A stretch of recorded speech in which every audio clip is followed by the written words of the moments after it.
Welcome to a very different e-bike review from me because it's being shot entirely on the Vivo X90 Pro Plus. I thought this would be a perfect opportunity to test out its capabilities. It's got a 1-inch sensor that's 50 megapixels, 48 megapixel ultra wide, and the entirety of this video is all shot on that particular smartphone. So I'm not using any gimbals. I am using an external mic, which is a Rode Lav mic right here, and I do have a tripod that I'll be using and a selfie stick. Apart from that, it's nothing but the phone.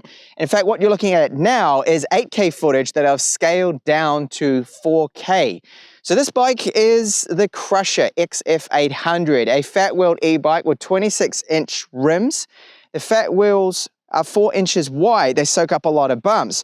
We've got full suspension, so front shock, rear shock, and a very powerful 750 rear hub motor. It's from Bafang, and this motor has a peak of 1500 watts. It can, if unlocked, get us up to over 40 kilometers per hour top speed.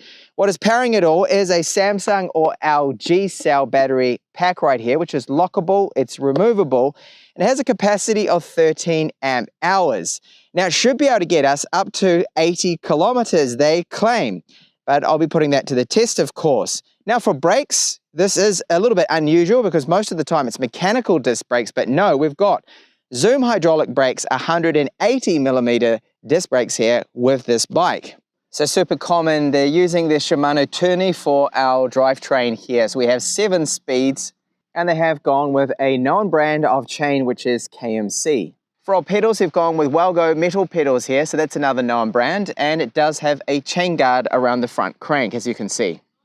My biggest complaint of this bike, the XF800, is the suspension, and mostly the rear suspension here. So you can see from the grease mark that the travel we get with this rear shock is only about, well, just over a centimeter, around about approximately ½ an inch of travel, and it's not great. It's very stiff, the suspension. But at least we do have rear suspension with it. Now this little box right here, that is where you'll find the controller. The bike does have a removable battery. It is very large and the capacity is 13 amp hours, but for the size of this battery, I would have thought that maybe they would have had maybe 15 amp hours or 17 amp hours like other brands. Now it's a 48 volt system, and the cells within it they have used are either Samsung or LG. Charge time around 5 to 7 hours, and it is removable. It is locked in place, and being a removable battery, it will be easy to later replace if you need to do so, or you can ride the bike without the battery at all. So you simply just need to turn the key. You do get 2 keys, as you can see, and then to remove it, you just need to slide it up, and then it comes out completely. It does have a gauge on it, so you simply press this button here, and some little status LEDs will let you know the remaining battery life. It even includes a powered USB port, but it's only 5 volts 1 amp, and I doubt anyone's going to actually use this, but hey, the option's there if you need it. Great to see that they did go with another brand component with the brakes. So they are from Zoom and they're hydraulic, and we're looking at 180 millimeter brakes. Now most brands, even with these heavy fat wheel bikes, just use 160 millimeter. So being 180, we get improved braking performance, and I find that the pads really do bite in well to these discs, and you get a lot of pressure from the hydraulic system instead of mechanical. And later on, I'll do my little braking test, and you'll see that the braking performance is very good with this bike. XF800 does come with a kickstand, and it doesn't rattle around. It does support the very heavy 30 kilo weight of this bike, and no complaints from me. It does the job. So the bike does use 26-inch rims, and the tires are 4 inches wide, so those fat tires. Chaoyang is the brand. I have seen this brand many times before. It is relatively well known. Not as well known as Kenda, but still a brand component. Now because they run quite a low PSI, I'm only running about 12 PSI on these tires, they are very spongy and they soak up a lot of the light bumps. They give us a lot of traction, and they have very poor rolling resistance, however. So if you ride this bike without the battery in it, it will be a bit of a struggle.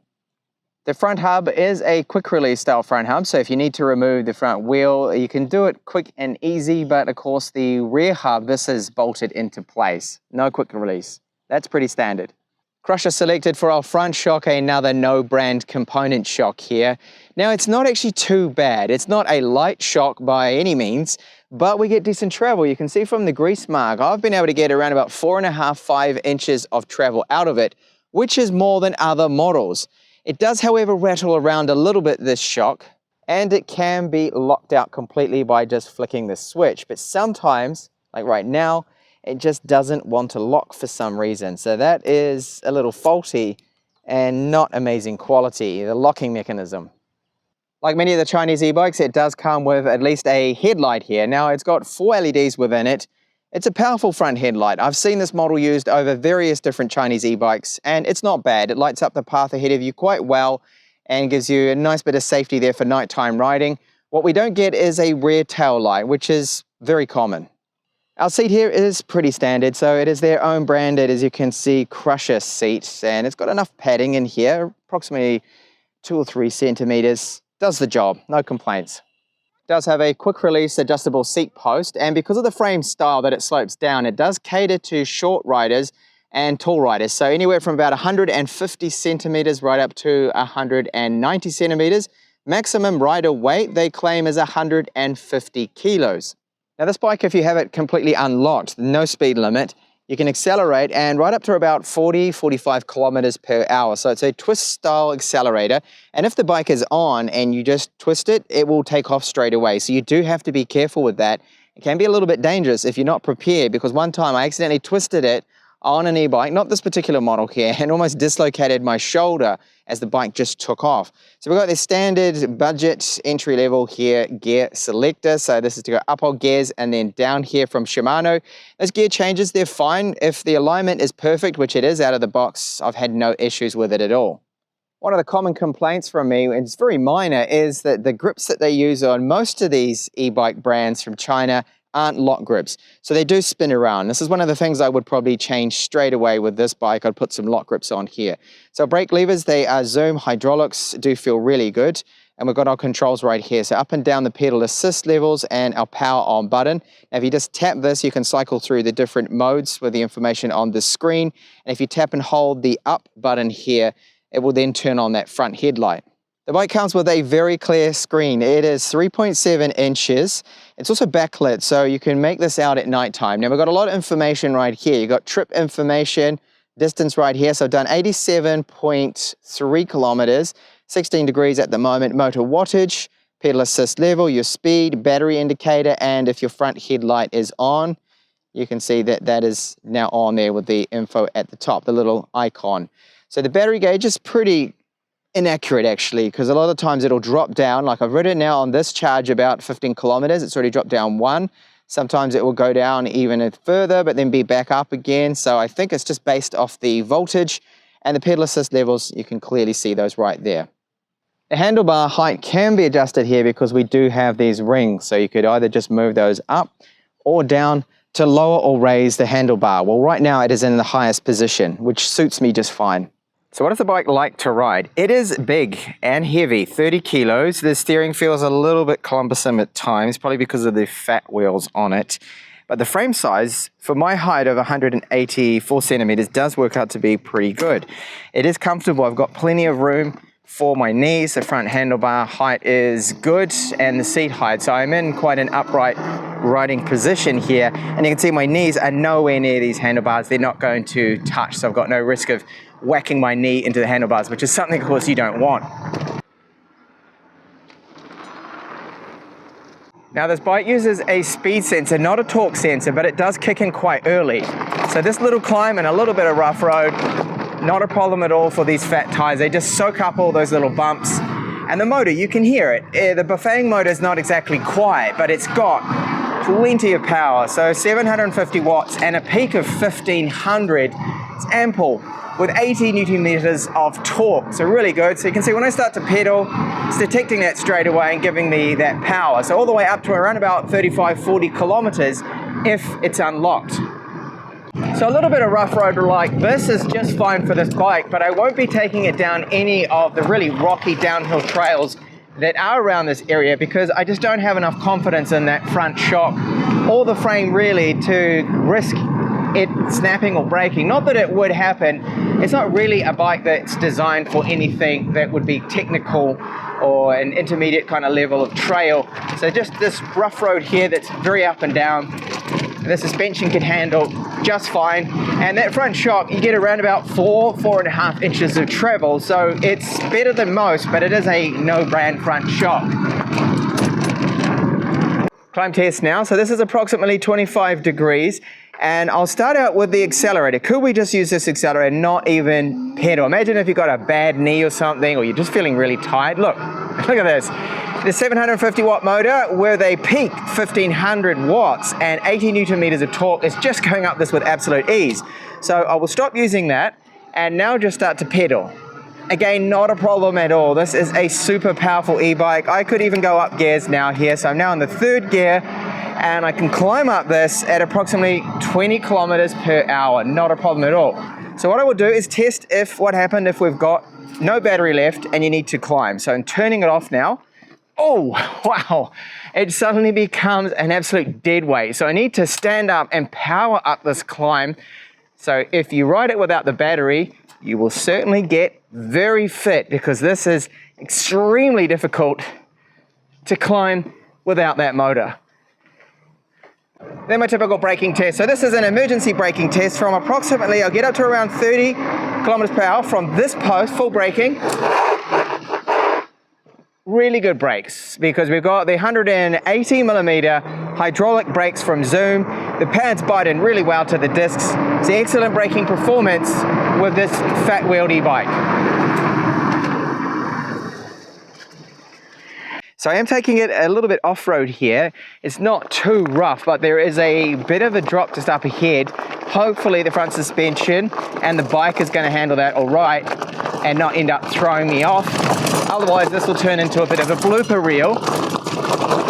Very rocky along here.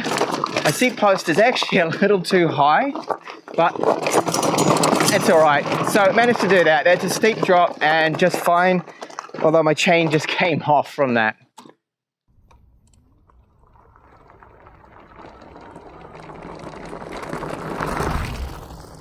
Then onto the range, what can I get out of it? So with the very large climb that I've done, the battery took a big hit. So I lost straight away about 25% battery from just that climb. And because I was using pedal assist level 5 and not really pedaling that much, I was putting in a little bit of effort, but I'd say it was about 30% my pedal power and then the motor was doing the rest of it.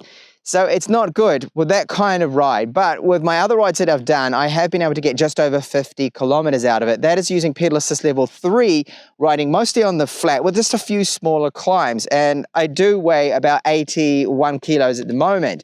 So if you're a lighter rider, you have just flat to ride on and you use lower pedal assist levels.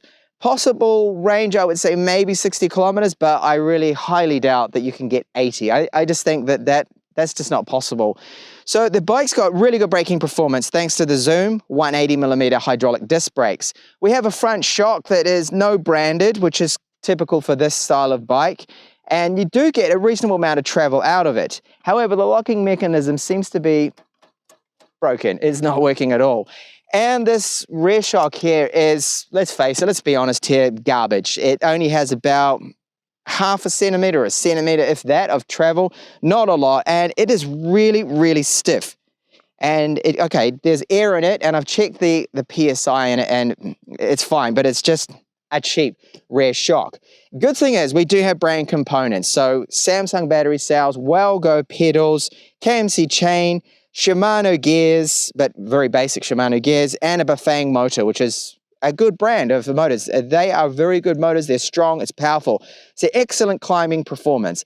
It is a heavy bike. So really, it comes down to, for the price they sell this for, about $1,800 US. It's a little pricey, but you do get, yes, those brand components that I just mentioned.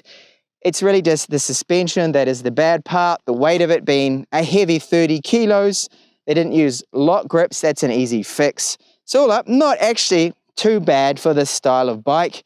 So how did you think then the Vivo X90 Pro Plus has fared in recording all of this review that you've just watched? So all of the shots there were either the ultra wide with electronic image stabilization, my own hand panning shots, and then all the fixed shots were in a tripod audio with the external mic. Maybe the audio is not the best because it has a bit of a low bit rate and sometimes some active noise cancelling that you can't seem to disable. Apart from that, what do you think? You know, just let me know in the comments. Do you think it's done a good job for a phone that recorded all of this particular review? So I hope you like this video here. Do subscribe for more e-bike reviews and mobile phone reviews as well. And I hope to see you in the next one.